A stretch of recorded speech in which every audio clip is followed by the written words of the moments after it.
let me start by putting my glasses on. You still look good. Good to have you back. Good to have you back. It's been a fair few years since we are back. So first of all, those of you who don't know, anybody in the audience, it might happen. Might happen that somebody doesn't know you. Is there anybody who doesn't know who this man is? There are a few people, which is possible. It's James Norton, right? Done some stuff. Very popular. And most importantly, he's got type 1 diabetes. Yes, I do. I love this man's Googling me, aren't you? Yes. Wikipedia is your friend.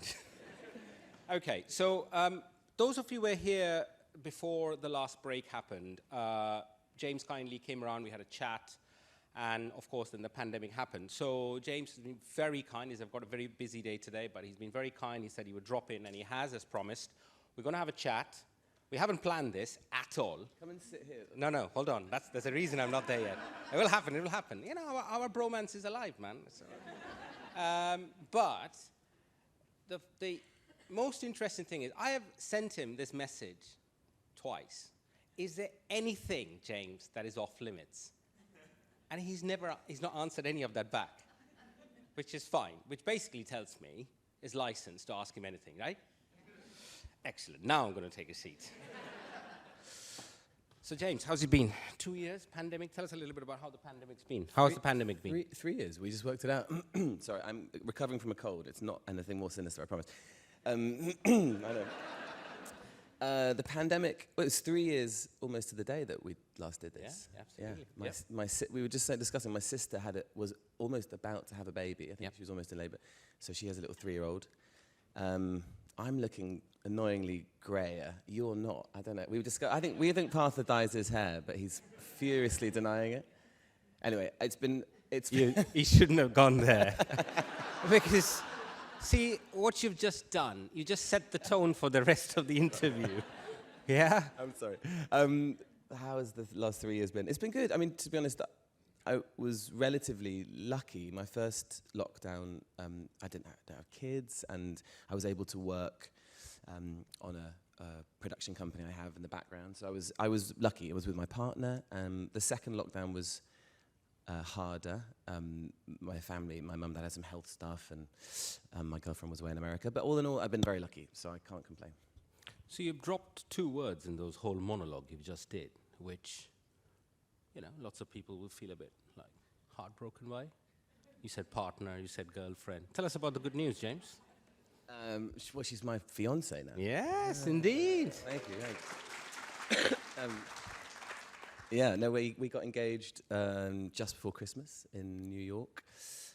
Not that I Google you, but I knew. I was just surprised I didn't know it before. No, it was out. It got out. It was the one time the Daily Mail got it right. No, it's great. We're very happy. Although I'm no idea when we'll get married or, no plans yet. But that was a nice piece of news for sure. I'm happy to come. You're happy to come? Good. Excellent. So I think from one of the questions, just to trying to keep obviously the theme here today is, type 1 diabetes. The pandemic, a lot of people, you mentioned about your work. Did you find it to be a challenge in any way? Did you see that it was, or did life just carry on? Just for the information of everybody, James has said before, and if you're happy for me to share, James is not on a pump or anything. No, I'm still on injections.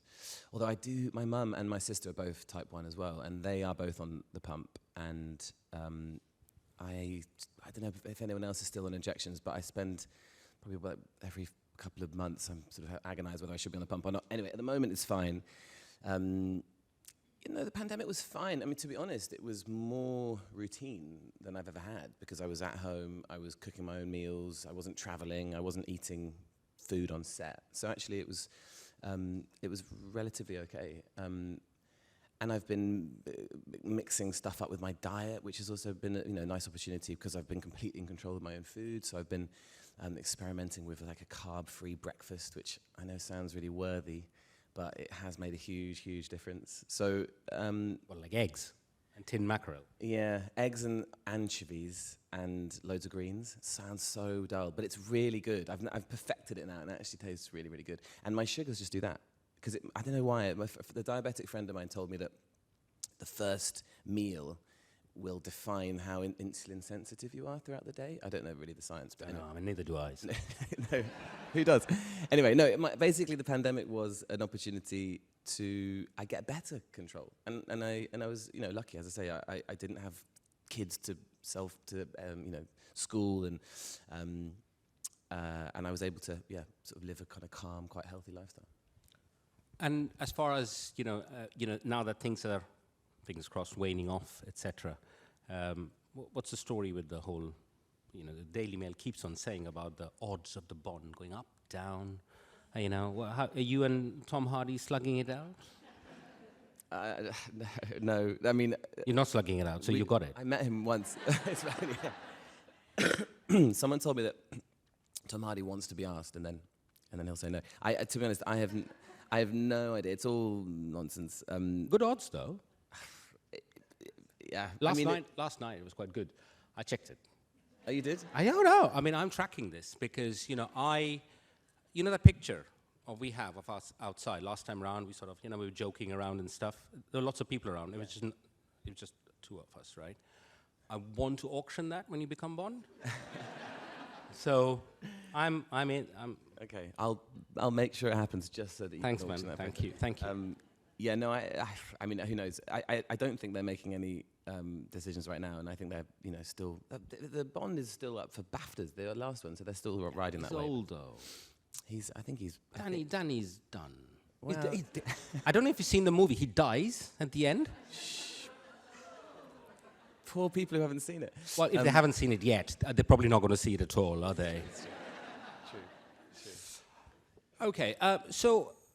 One of the questions I had was around the diabetes. From your point of view, forgetting the pandemic, I mean, we talked gently about it, briefly about it last time. What do you think, ever since you have had the diagnosis, what do you think has been the changes you have seen, which has been great for you, living with it? And what would you like to see better, just as a person living with type 1, if you take out your good looks and superstardom and lovely girlfriend, all this sort of stuff? I mean, it'd be nice not to have it, I guess, at some point.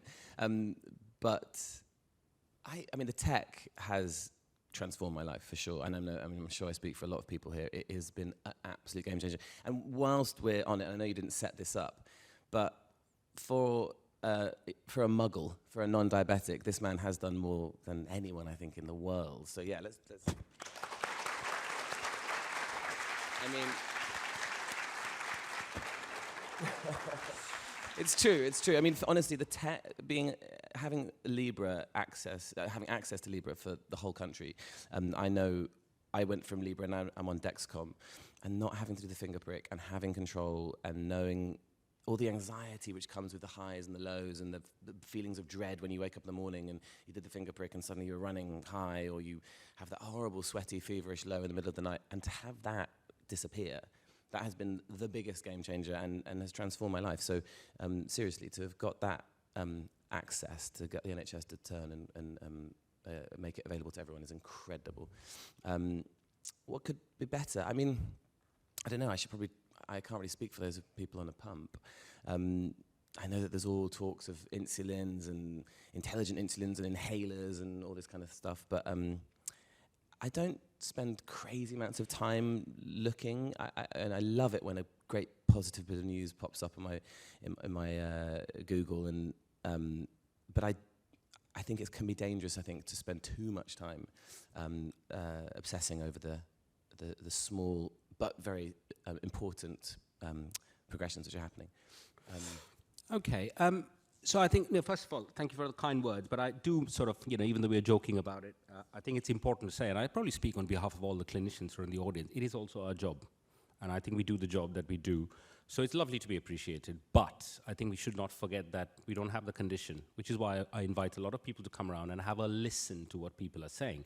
The last speaker, Dan, made a very good point about representation, different things. Who is diabetic in here? I'd love to know.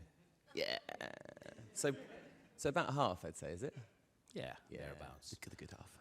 So that was our brief hello. I'm going to throw it open to some questions. Anybody would like to ask any questions? You can't ask his phone number.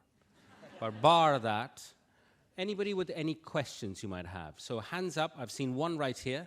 You might have to shout it out a little bit.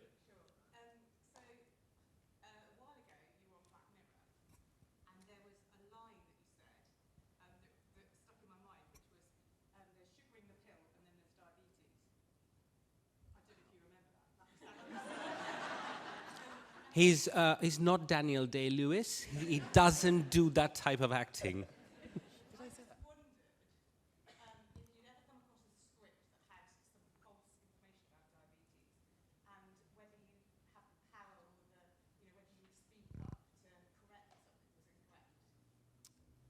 Isn't it the most annoying thing when you see it on camera, on screen?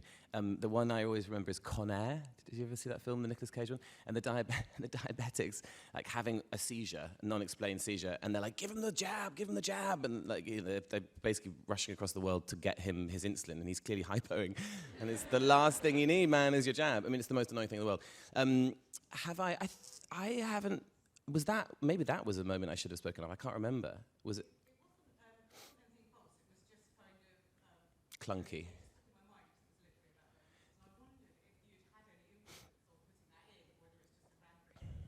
Do you know what? It's so long ago. I can't remember. Maybe I would like. Hopefully, maybe I did. Joe Wright, who directed that, is fairly amenable and flexible. So maybe he was up for incorporating a bit of diabetes. I would love to play a mainstream character who had diabetes, and not in a kind of preachy or sanctimonious way, but just. Yeah, making it visible and hopefully then doing some work towards highlighting the difference between type 1 and type 2 and making sure that, you know, the kind of awareness. I haven't had that opportunity. I'm producing now more. I was saying I have a production company which has kept me busy over the pandemic, and I think one of my aims is definitely to have a character in mainstream television who I don't know whether it's a story about diabetes or just a character, just having people who pop up every so often and they jab, and it's not explained, and, you know, just move on. So, but yeah, I've watched more than been in clunky representations, and if I ever am in something, I will 100% step up, and yeah, it drives me mad. Right there.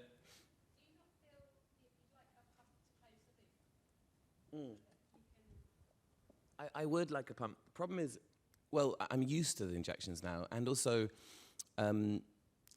because I'm often getting changed, and sometimes the costumes are a bit, I don't know, I don't really get to choose them, and there's like a tight t-shirt, or I have to take you know, it means that I have to take the pump off, and I find it with the Dexcom. I wear the Dexcom here, and I'm not meant to, but it just means that I don't have to, you know, it's a lot to have to rip it off and then replace it just because I'm, you know, they can see it on camera. That's a bad excuse, really. I think I'm a bit of a Luddite. I like what I know, and I've got used to I think a lot of people are like that. You know, you get used to what, you know what you're used to, and I think probably one day I've lived in the same flat for 8 years, and I'm selling it right now, and I just bought new curtains for my bedroom, which black out the light, and I'm thinking, why the hell did I not buy these sodding curtains 8 years ago? And I know that when I move over to the pump, I'll be like, why the hell didn't I move over to the pump? It's my curtain equivalent, but I'm stubborn. I don't know. I should. I know. I will. Do you want a clinical consultation? I mean, it's just Right now. right now. Any other questions? Right at the back.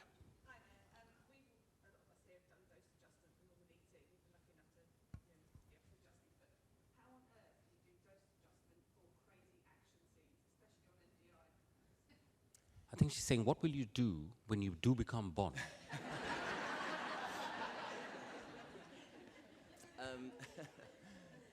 You get the pump. Dose adjustment, you mean, you know, change...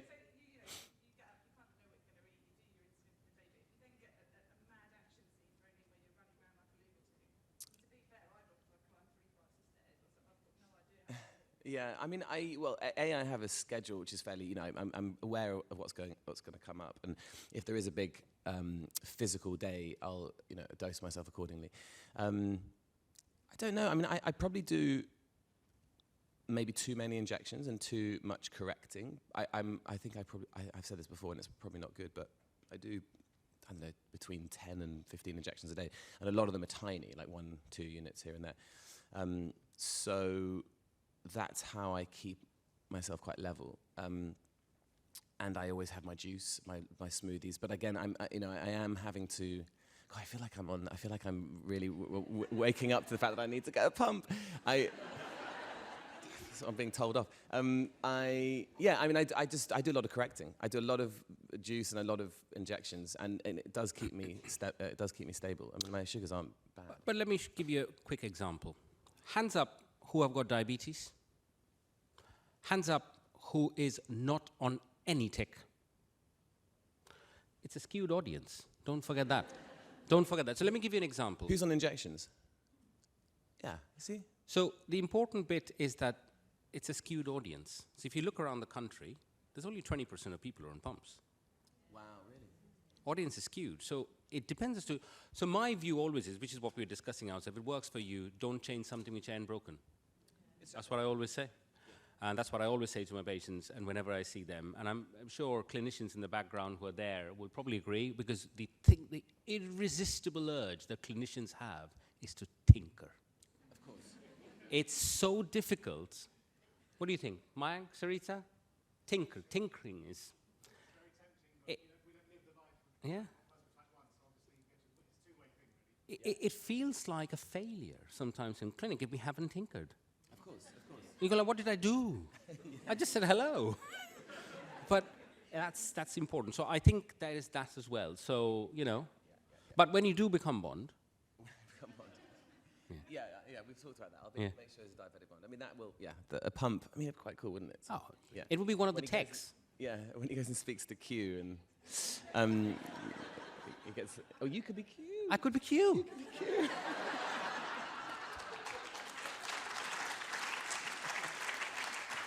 Listen, the world is going mad. You will have a brown Q. It's all good. It's good. Any other questions? Yes, right there.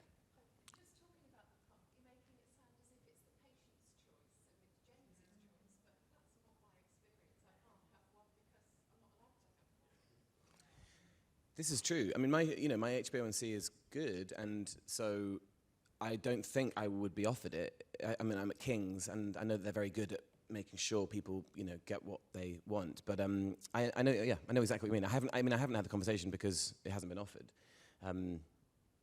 So yeah, how do you answer that? Oh, quite simply. So far is the answer to that. That's what we're working on. So you're absolutely right. So the NHS is an interesting system, right? There's plus and minuses to the system when it's a public tax funded, because you're not battling against another condition, but you have to make that cost effectiveness debate. Now, for the person sitting with type 1 diabetes, if you've got a child with type 1 diabetes, you're going like, I don't give a monkeys about your cost effectiveness. I want my child to have this because this is what works. The problem is you're sitting in a group of people who are also going like, yes, but I've also got the question from cystic fibrosis and cancer and this, and so that's the problem. So that's what we're working on right now, which is why we've got to the position that hopefully in the 31st of March, we'll get to a position of everybody CGM, and that's a quantum leap for the NHS. Now, if we can get there with pumps, which we're working on, is what I would say, and industry are doing some great work with us, let's see. I think we have made some good progress for the last 3-4 years. I think 2022 could be quite exciting. 2023 has got huge potential. So let's see. The problem is not just the pump. The problem is who helps you with the pump. Biggest problem in the NHS? Workforce. Who's going to do that? Who's going to help you? Now, you could say, well, I can do it myself. You can do it yourself. A lot of people who are coming from a very deprived community can't do it themselves. So that's the things that we have to sort of balance as we go along. Don't worry, I'm not going to go into a spiel, but we're working on it, is the short answer. What, a question here, is it?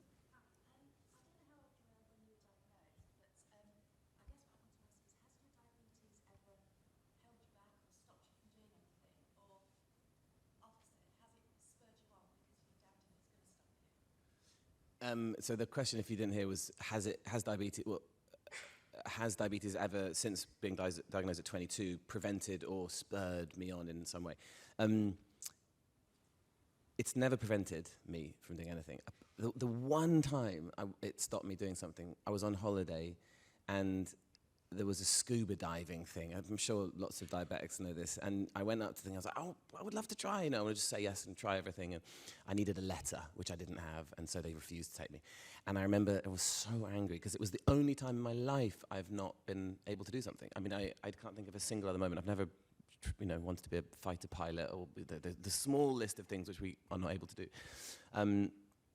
And if there is ever something like the scuba diving moment, I'll make it my absolute mission to make sure that I do whatever it is, which is, going to be harder to do because of diabetes. So, in that sense, yeah, I control it. It doesn't control me. Ethos. I've definitely, and also I'm from a family of diabetics. My mum and my sister both have it.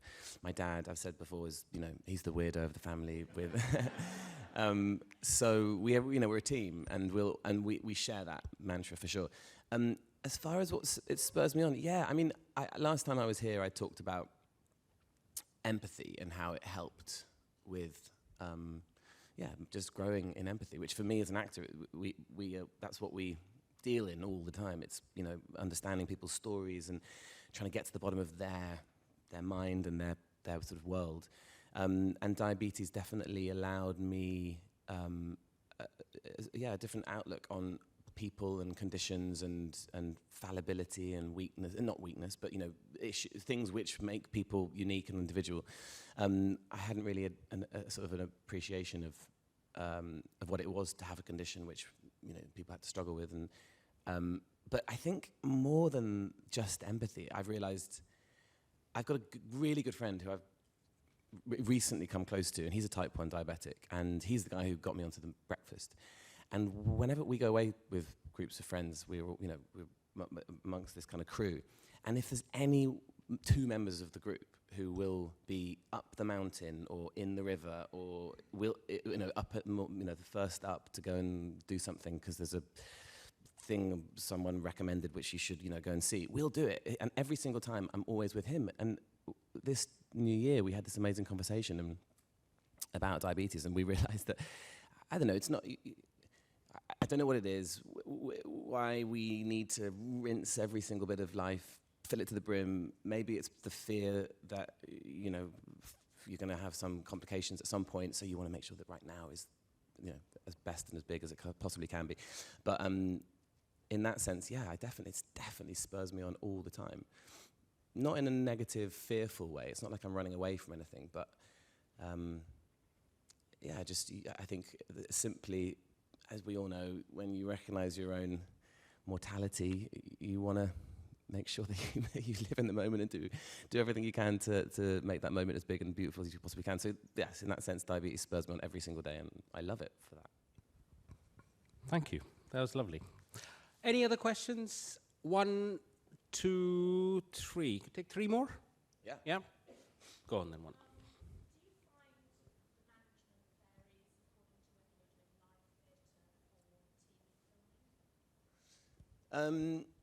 Routine, as we all know, is key. And when I have a routine and I can eat similar things... the question was whether or not film or theatre is easy to manage and how it kind of differs.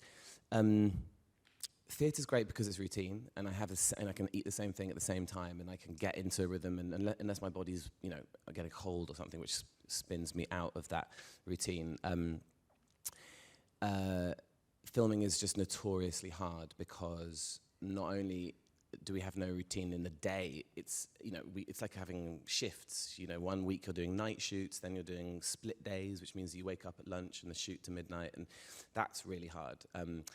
And you just have to roll with it. You have to roll with the punches and be very open with everyone on the film set, because what's hard, at least at the beginning, is that you've got this massive, it's like the army, like a huge group of people, hundreds of people, each has their own department, and it's this amazing machine. It's kind of organized chaos, everything sort of works. And as an actor, if you take yourself out of that machine, the whole thing stops. But you have to. Sometimes I just have to say, guys, I'm out. I'm sorry, I've got to go back to my trailer. I've got to go and take 10 minutes, I'm hyping or whatever it is, I need some juice. And having that confidence to stop everything that took a bit. That took a bit of getting used to, because at the beginning you're sort of terrified about slowing everything, especially as it's always hurry, hurry, hurry. You know, you've got this very small amount of time to get a huge amount of shooting in before wrap. And if you take 10 minutes, you know that there are going to be sparks and crew members going, what? You know, that means I'm going to be over and I'm going to be... So yes, it took confidence to be heard and say, I'm a diabetic, I need time. But yeah, no, just getting better and better, and working out what works for me, and realizing that I try and avoid the massive snack cart which comes around all the time, and have my bag of nuts. Yeah. Okay. Next was there.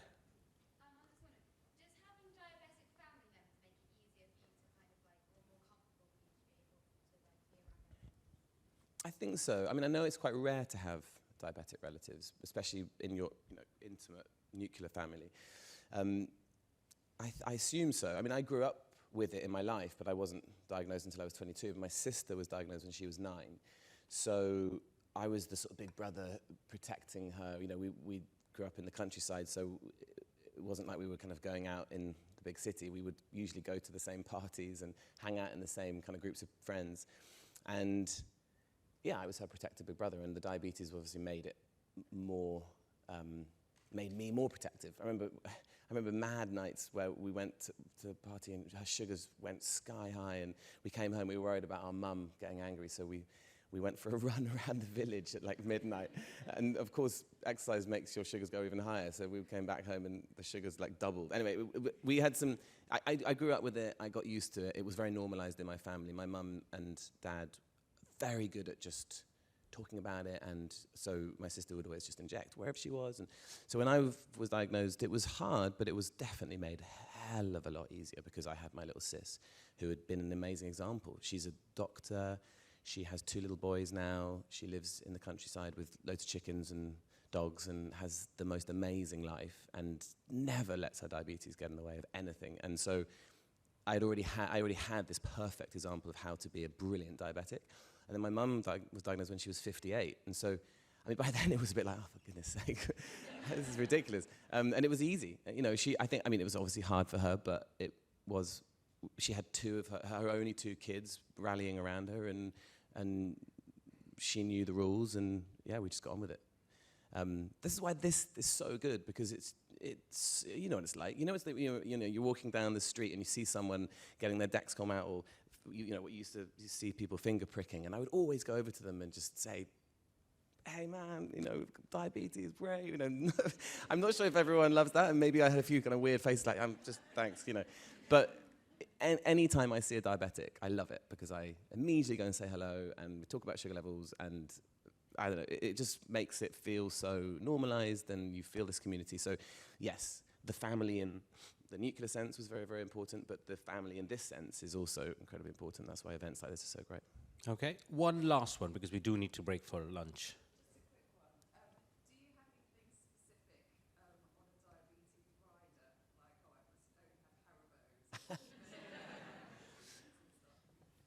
I should, shouldn't I? What am I thinking? No, I've never had a rider. I've never had any type of rider.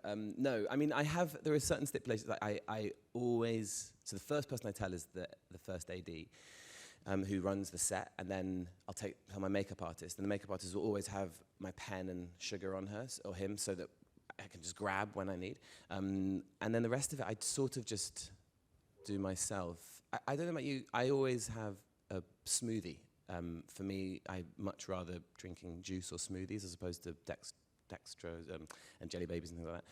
So there's always a juice somewhere on set, and one of the ADs, one of the younger runners, has the juice. So, but no, I haven't got a rider. I should get a rider. I know, what am I thinking? Okay, so it's nearly lunchtime, and we've spent nearly half an hour chatting, so James is going to be hanging around a little bit over lunch, so do say hello to him as you would like to. But I'm going to wrap it up here. But I had one question last time, which you never quite answered, because you go, oh, I don't know anything about that. I'm hoping during the pandemic, you have seen some movies and stuff, yeah? Yeah.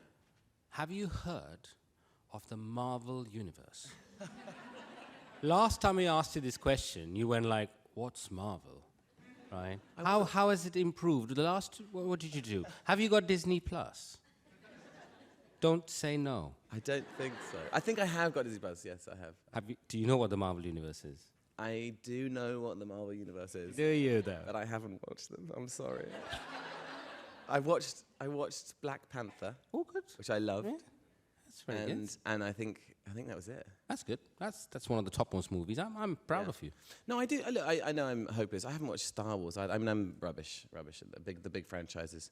But I've got it to look forward to. That's what I think. Absolutely. Yeah. Absolutely. All right. Well, that was my last question. James, all jokes aside, absolutely love the time that you find the time to come here and spend some time with us. It's an absolute pleasure, and you've been an absolute brilliant mate. So hopefully, once again, everybody, James Norton. Thank you. Thank you. Thank you.